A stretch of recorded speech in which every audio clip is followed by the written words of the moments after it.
Alright, I thought I would do some pithy, which means punchy, but also self-important, quotations of mine from earlier today on Twitter. And I would explain some of the stuff in greater detail, um, and so on.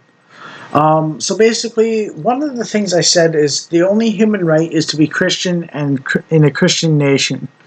And that's partly a reference to the fact that Christianity is the source of the concept of human rights historically, and also it's a reference to the fact that Christians need to take over the world and so on, for justice to be served and so on. Um, there's a quotation from Nicolas Gomez Davila. When nothing in society deserves respect, we should fashion for ourselves in solitude new silent loyalties. Um, this references the masculinity crisis, young men are checking out of society, the voluntary or involuntary celibate epidemic, and so on. This is what's happening. We are in the winter before the phoenix arises once more from the ashes, and the reckoning will be a terrible thing to behold for the unjust, the wicked, and the vicious. Also on that quote from Davila is "This is our Dagobah," and I know that's cringe to use Star Wars a little bit, but I wanted to link it to modernity a little bit on some level. Davila was a reactionary. Emperor Sorostein's system will not survive the return of the masculine. The breakdown of the cuckold system and lawlessness will promise high adventure, and men cannot resist the call to that kind of thing for too long. The West will be reborn.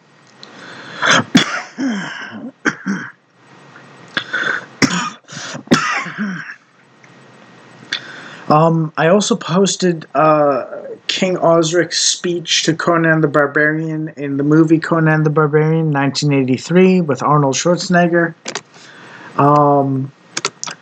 Basically, it's a self-made man who's rich, but he's helpless before a cult that his daughter has fallen prey to, and he asks Conan, who's a strong younger man with a fierce temperament and raw masculine virtue and power, to rescue the daughter from the cultists, and so on.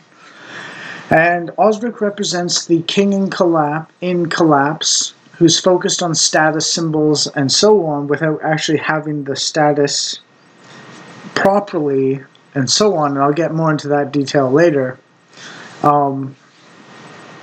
Whereas Conan's the one with the actual status of a masculine man who can face danger and so on without necessarily having the symbols, i.e. wealth and dollar values in the bank account. Moving on, sort of, but not quite, is iDubbbz being content cop and a cuckold, leading to shame and downfall, is the fate of all who grasp authority without personal power to back it up. Rely on the honoring from others, fall by the disgrace of others. Would you like a medal or a chest to pin it on? And basically, the general layout is the old guard had their adventures, they grew old and weak, and they rely on the status symbols and honoring from the younger generations and each other and so on. They don't have what it takes to keep the wealth, they don't have what it takes to keep the honors in any real sense. You know, they're LARPing and so on.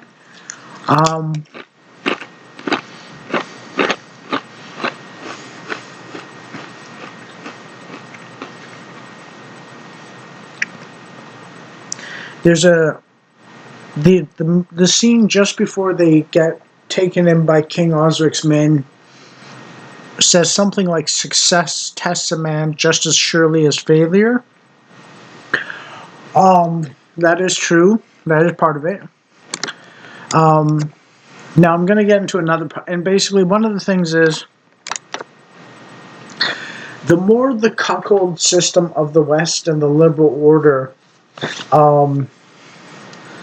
cuckold themselves in the name of cuckolding the average man, um, the weaker they get, and the average man stays about the same strength, even if he doesn't recognize it at first. But gradually, the cuckold system's enforcers get weaker and weaker until the average man realizes, I could take these people. They're weak. They can't match me. I can overthrow them.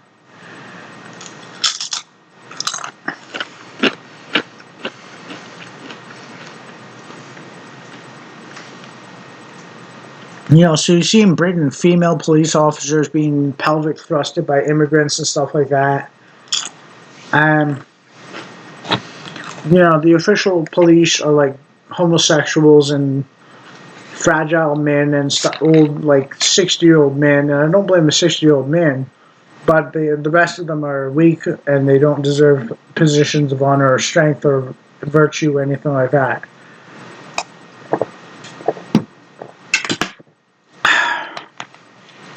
The 60-year-old men had a period where they were, and they're just beyond their prime. But these other groups will never be strong. So it's like completely unforced error to rely on them to be enforcers of the will of the liberal order. And the lawlessness that emerges from weak enforcement of the law, because the people doing the enforcement are weak, means an overthrow. And part of that is exemplified by Twitter, with Jack Dorsey being in financial trouble and like collapsing and so on, and taking Elon Musk to take it over and revitalize it and make it profitable for the first time in a long time. And that's representative of a hostile takeover, basically. And that's the overthrow of the old guard, the weaklings, with the new guard and the young bloods. The new way versus the old way, basically.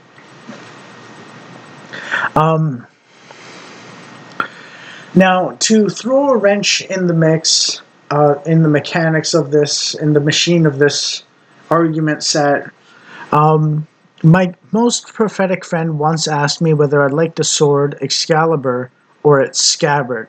And I said sword. And then he said the scabbard is better because it will prevent harm from coming to me. And I said the sword can be used to defend others, and I can drop it on the ground if I want. And furthermore, on top of that, my dad asked me the metal or a chest depended on question, and I said metal. He said I should pick the chest, and I said I already have a chest. So in a sense, what I did there was, on both of those questions, I cut the Gordian knot. Now, the Gordian knot was a knot, like a string tied into one ball, that was impossible to untie the usual way. And the prophecy was that whoever undoes it becomes king of the world, or something like that, basically.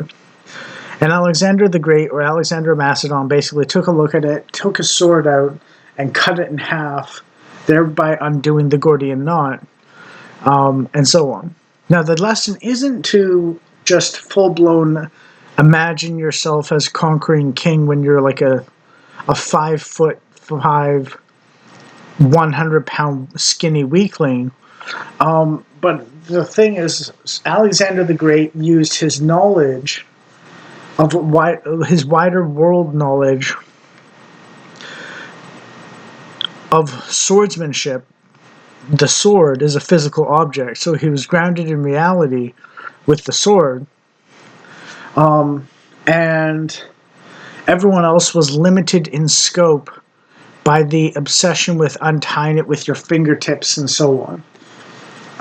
But it was whoever undoes the Gordian knot, not whoever unties the Gordian knot, or something like that, basically. So it's sort of like you have to be grounded in reality, but if you're grounded in a bigger reality than the opponent, then you have way more options, and you should recognize that as such than your opponents, and use your wider knowledge to destroy them, basically, or overcome them, basically. It's sort of like if the enemy has like a chessboard or something like that, to move their pieces in and so on, and they're playing by those rules, then if you know the rules for a 3x3 chessboard size area, then you should operate within the 3x3 area outside the center one chessboard to outmaneuver the enemy, and so on.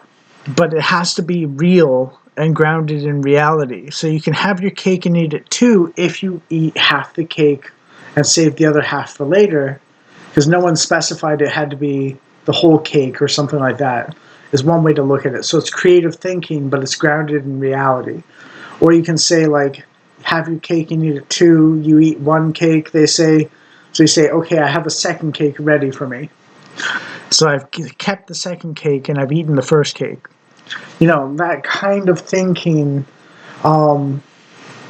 it's sort of like that modern problems require modern solutions sort of meme, in a sense.